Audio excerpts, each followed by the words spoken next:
Thank you very much for tolerating the English lesson this afternoon, and thank you very much for the organizers for allowing me to speak a little bit to this topic, which occupies much of our internal discussion within the company about the money that we spend for research in various connection contexts. And of course, the first question that arises is why do it at all, especially if it's not directly tied to a product, some other significant effort that we're making on the sales side. And the first reason is because it's the right thing to do.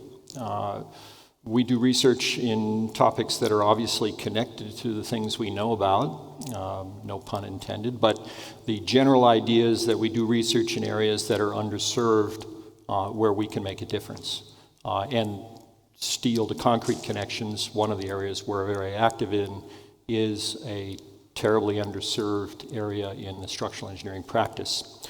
Those of you that went through a civil engineering curriculum recently probably had very little exposure to this topic, even though once you got out into practice, you suddenly realized that it was a big deal. And then you had to take the word of companies that made products in this arena for how these connection properties worked, and that's an uncomfortable feeling for a structural engineer. I started as an engineer in the early 80s and found that that was the case then.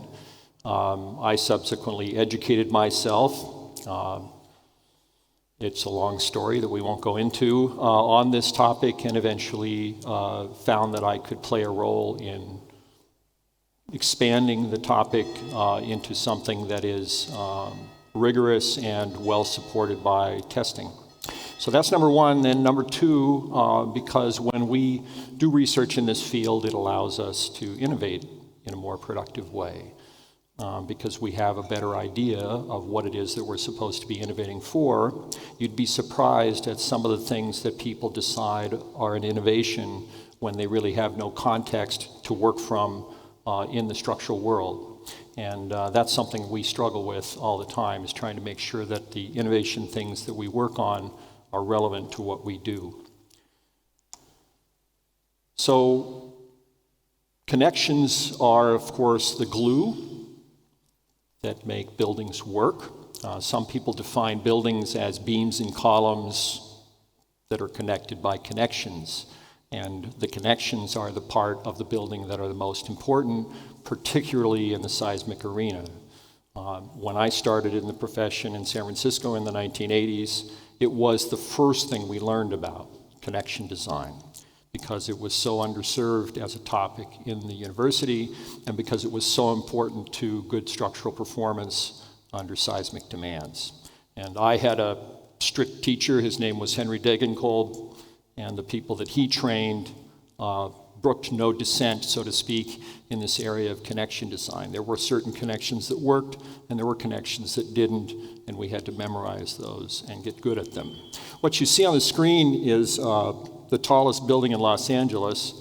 It has a buckling restrained brace frame system, pretty exotic, but the most important thing for me was that BRBF had to be tied back to a concrete core, and the connection of that BRBF system back to the concrete core was a matter of some controversy because the design of that connection was done using finite elements, and when I queried the young engineers about it, they were a little vague as to how that connection design was executed.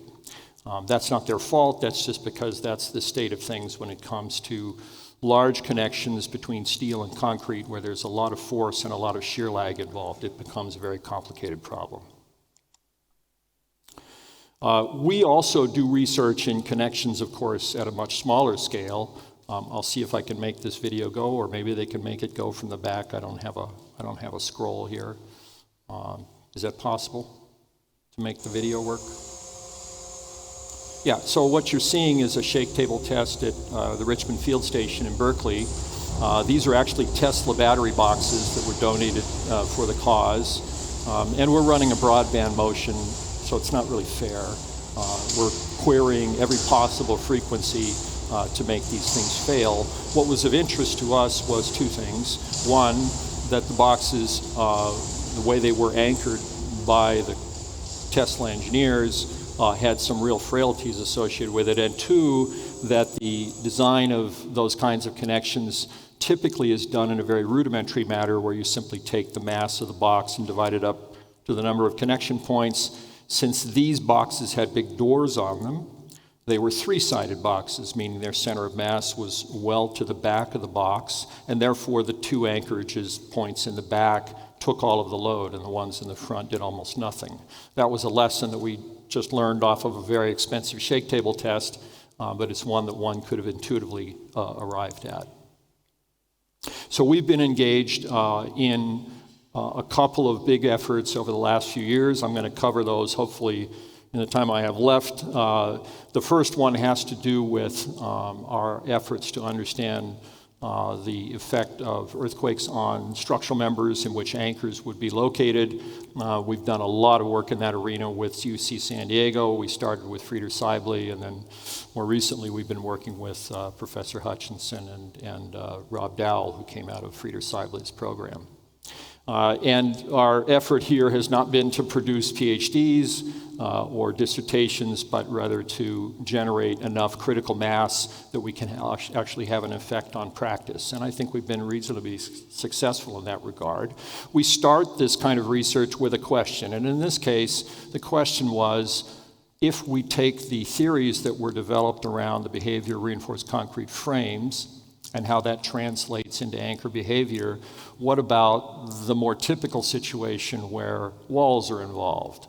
For a lot of the structures that we put anchors into, we have things like this to deal with. And the question was very simple. Are the damage patterns that we would expect to occur here in this condition similar enough to the damage patterns that we see in reinforced concrete frames that we don't have to treat those things differently from the standpoint of anchor behavior?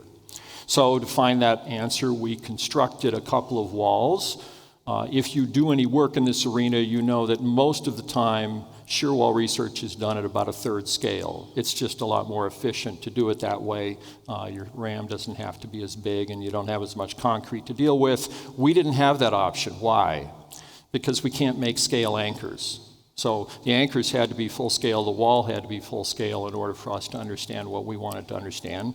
So we had walls that you see on the screen of some size and all the attendant issues associated with putting walls like that under various levels of horizontal displacement, wherein we were measuring crack patterns, of course, at increasing drift levels. Very important that the walls be designed so that they fail by strut failure eventually, not by sliding shear failure at the base.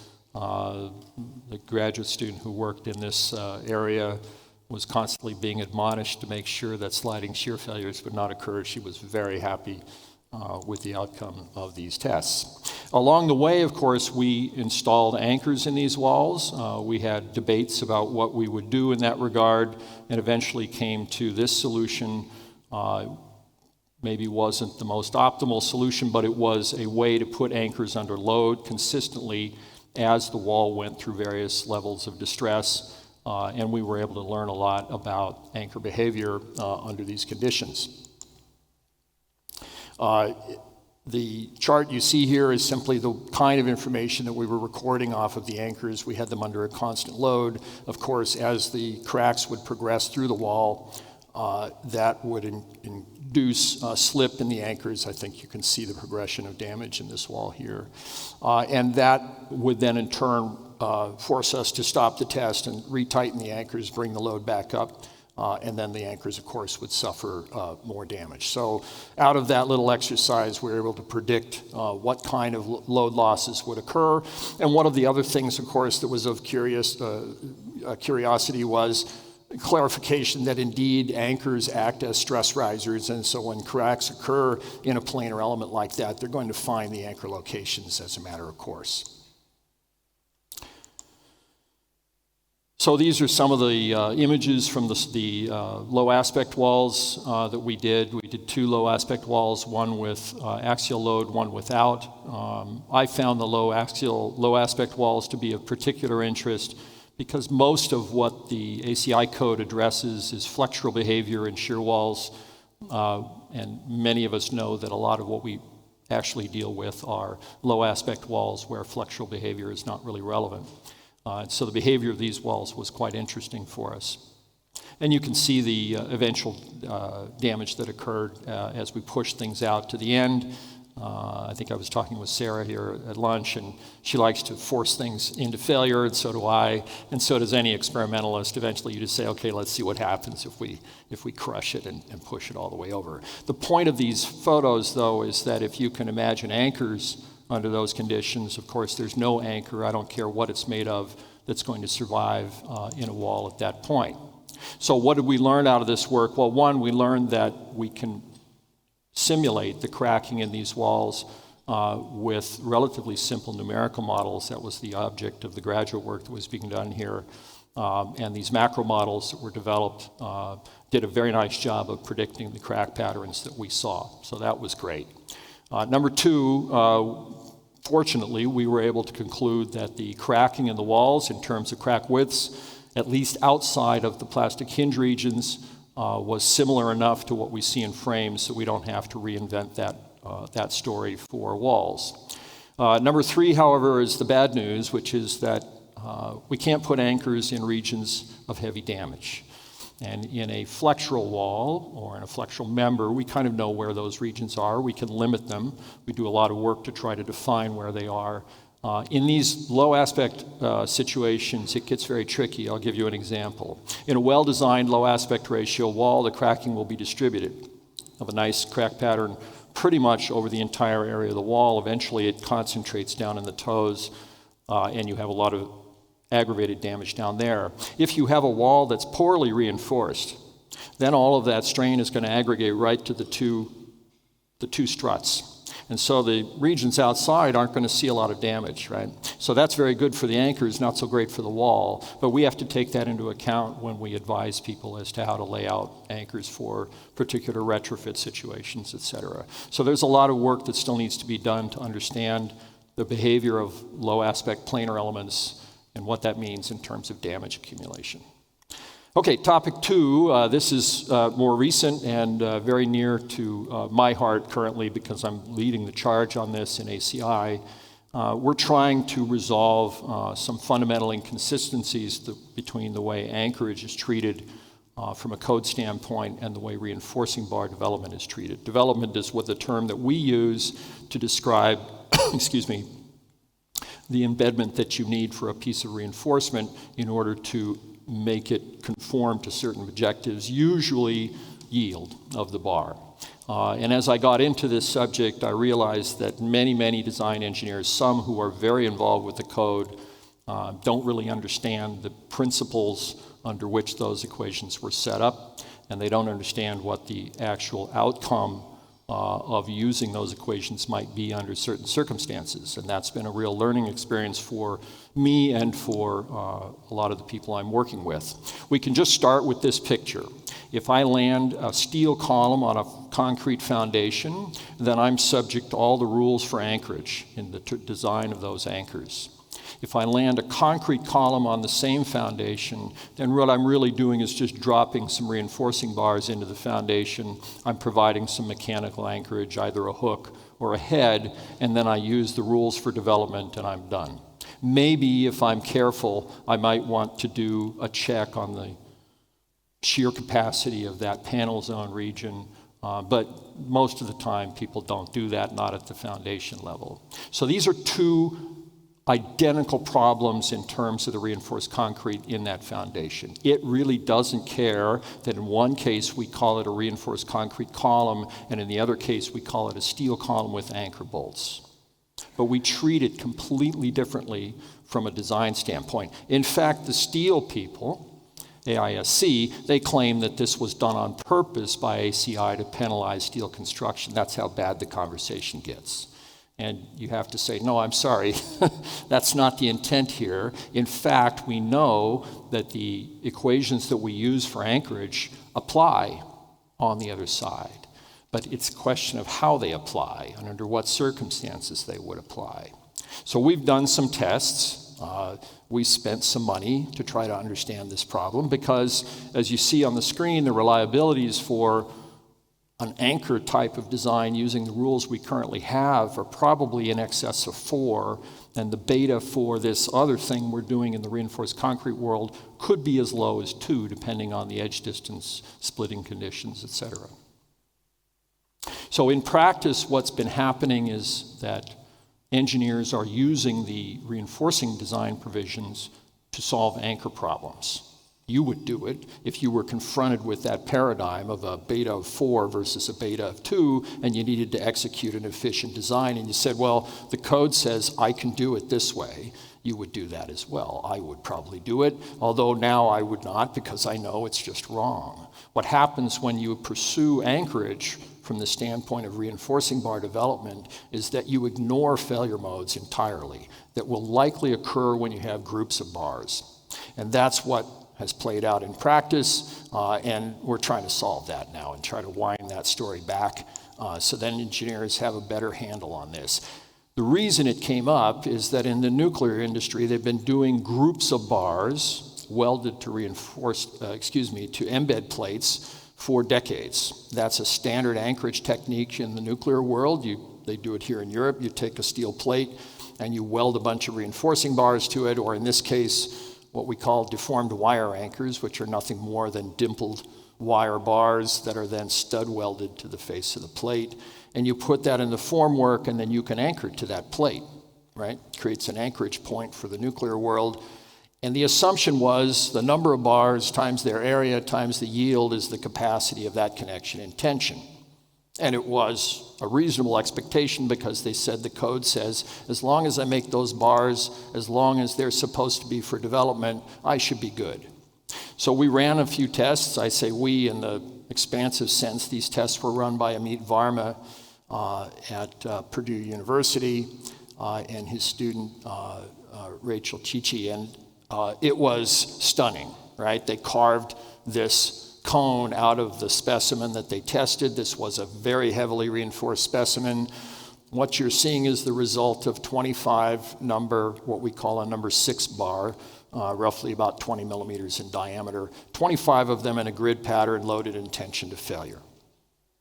And this failure occurred well below the yield point for those bars. All of those bars were embedded to the length that the code said they should be for full development.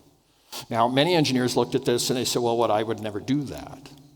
I would never put 20 millimeter bars in a big section of concrete like that. But in fact, it happens all the time. We see it all the time in design.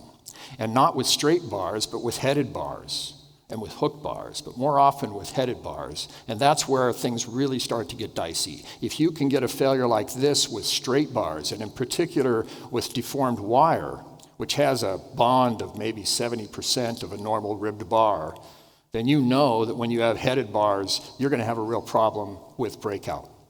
Right? So this was a big wake-up call for a lot of people. It's led to this general investigation of the use of reinforcing bars for anchorage. If you go through our current 318.19 code, you will see the term anchor to develop everywhere in the code. Anchor to develop. It's an instruction to the engineer. So the intent there is to say, well, to develop a bar means to get it to its yield strength. And you, the engineer, are responsible to anchor that bar so that it can reach its yield strength. But the only mechanism we give you to do that is a linear equation for development length. That's got to stop. So we have a new subcommittee to try to study this problem. I've developed a few example problems for the subcommittee to chew on. This is one of them. If you imagine an embed plate like the one I was talking about before with headed bars, you can run the calculations for development length under the code and calculate the capacity of that connection based just on the area of those headed bars times their yield, in this case at about 2,500 kilonewtons. The length of the bars in the concrete is dictated by that equation. In this case, I'm using a big 1.6 multiplier on that length that indicates I don't have any confining reinforcing around those bars.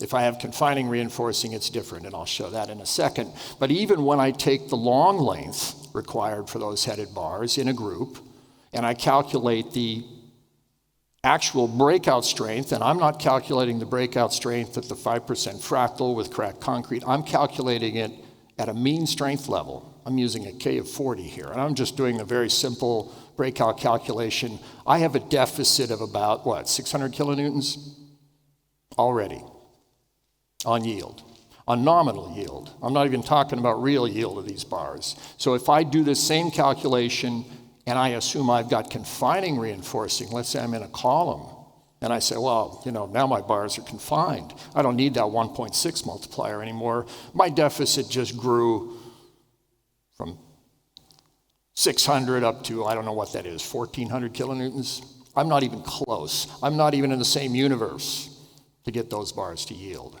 That's a very dangerous situation. So the tests that we've done at Berkeley with Jack Maley have been to try to understand the interrelationship between strut failure, breakout failure, other failure modes that might occur, and those tests made it very evident that breakout failure is dominant. I can't show them to you, but there have been tests performed in Taiwan more recently, very similar kind of result. Sort of surprising to the people doing the work, like, really? For me, not so much, but that's because I come from a different world. But the realization that this failure mode is dominant in these types of situations is something that a lot of people are seeing for the first time. Fortunately, we also have a way to calculate the increase in breakout capacity that we can affect by the presence of adjacent shear reinforcing. And this has been a long, smoldering topic where a few people have done some research and then let it drop, and others have picked it up.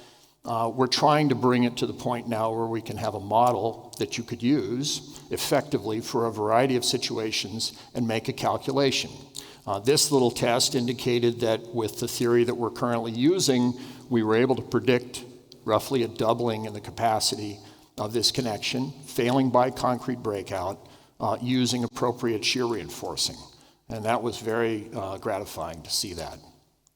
Gives me a lot of hope. If you do a calculation like this, and I don't recommend it because it's very difficult to make these things actually figure, but if you tried to do a calculation like this on a beam column joint, and I'm grabbing one right out of our code, you find that you need a theory like that to make the thing work at all. Now, it is true that we've done lots of tests of beam column joints, and they don't all fail by breakout.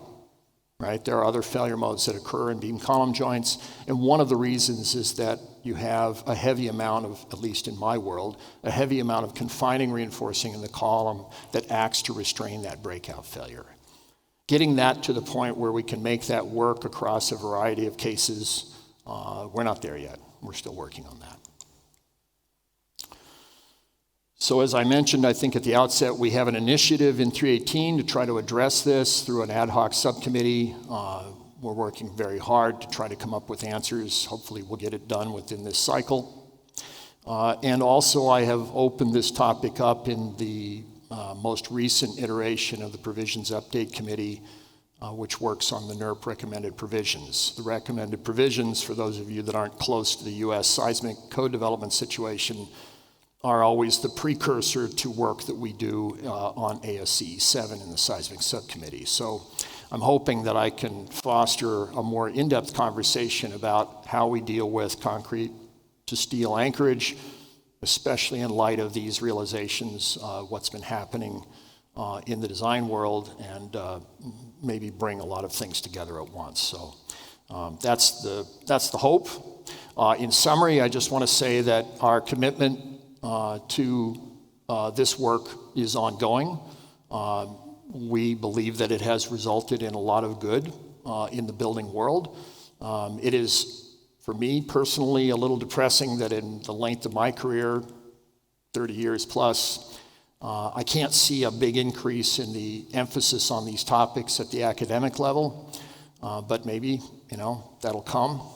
I think that the work we've done in general has brought us into very close alignment with a number of very smart engineers, and that's been very gratifying for me personally, as well as I think useful for the company. And we call that worthwhile work. I want to show one more picture, and that's of a good friend of mine, Steve Mahan, who we worked with very closely on the non-structural topic. I knew Steve from the days when I was a graduate student at Cal, and he passed away in a very untimely manner in 2018. He was a brilliant structural engineer. Those of you that may have known him, he was a rock star in Southeast Asia. Whenever we went to Taiwan together, students would rush us and try to get his autograph, and I miss him terribly. Thank you very much for listening, and that's my comments.